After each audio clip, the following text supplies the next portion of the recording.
Donc après avoir fait un peu un tour d'horizon des différentes composantes de l'armée française durant un drôle de guerre, on va voir maintenant qu'il y a eu des projets d'attaque en Allemagne, et que certains ont même été menés à bien, mais pas de manière très importante. On le rappelle, la France est alors alliée avec la Pologne, donc c'est un allié de revers, c'est-à-dire qu'il oblige l'ennemi à se battre sur deux fronts, donc à diviser ses forces, ce qui est toujours intéressant en temps de guerre. Toutefois, la Pologne est beaucoup moins effrayante que ne l'avait été la Russie en 1914. Et des accords existaient entre Paris et Varsovie. Donc dès mai 1939, général Gamelin.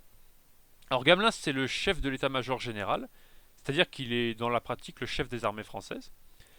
Donc en mai 39, il avait signé une convention militaire avec Varsovie.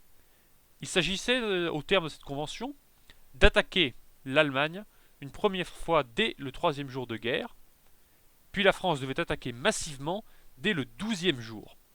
Donc ça veut dire que les délais sont assez courts et qu'il faut que la mobilisation et la concentration des forces se fassent rapidement. C'est assez dur à tenir. En tout cas, ce qui est intéressant, c'est de voir la date de mai 39, puisque ça montre bien qu'on était tout de même conscient que la guerre allait avoir lieu, mais on ne savait pas encore tout à fait quand. Mais ce qui est dommage, c'est que cette convention, à cause de divers retards, n'a été ratifiée que le 4 septembre 1939, en fait, c'est-à-dire 3 jours après que les Allemands aient attaqué la Pologne.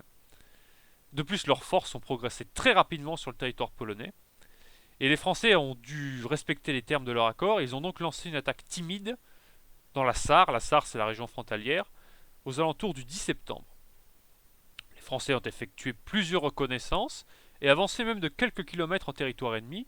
Donc vous pouvez voir les photos de la vidéo des Français dans les villes allemandes. Et ils ont rencontré très peu de résistance, étant donné que l'écrasante majorité des forces allemandes sont en Pologne.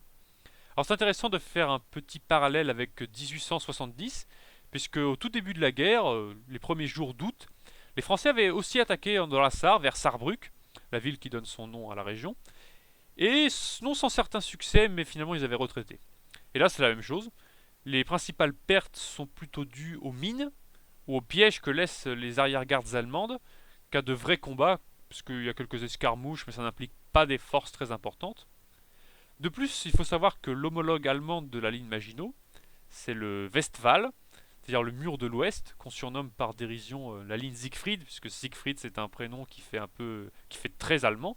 Donc cette ligne Siegfried est très discontinue.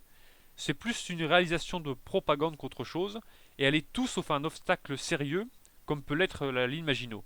C'est-à-dire que la ligne Maginot a des puissantes coupoles blindées avec de canons très lourds. Elle est continue, elle. Elle est reliée par exemple de manière souterraine par des trains et tout ce genre de choses. On est loin d'être dans la même situation en face. Toutefois, les troupes françaises ont retraité dès le début du mois d'octobre et elles sont de retour derrière la ligne Maginot le 24 du même mois. En fait, elles ont devancé l'arrivée à l'ouest de plusieurs divisions allemandes qui arrivaient de Pologne.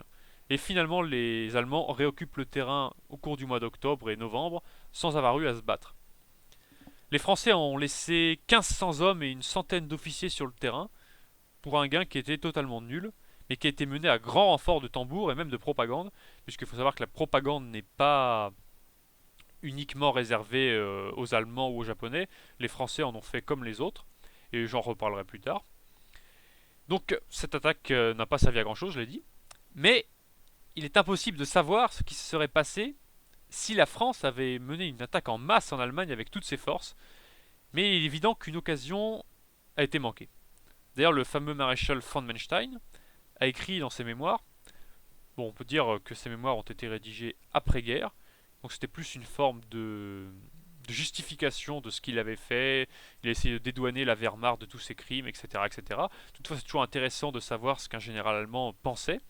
Donc, dans ses mémoires, il écrit qu'il ne comprend pas pourquoi les Français n'ont pas attaqué en Pologne, n'ont pas attaqué pendant que les Allemands étaient en Pologne, puisque la défense de son pays était plus, selon lui, un rideau de fumée qu'autre chose. Et comme on l'a dit, une occasion évidente a été manquée. Donc la prochaine fois, on va voir qu'il y avait même eu des plans d'attaque de l'URSS. Oui, oui, vous avez bien entendu, la France avait pensé attaquer l'URSS, et c'est sur quoi on reviendra dans la prochaine vidéo. Voilà.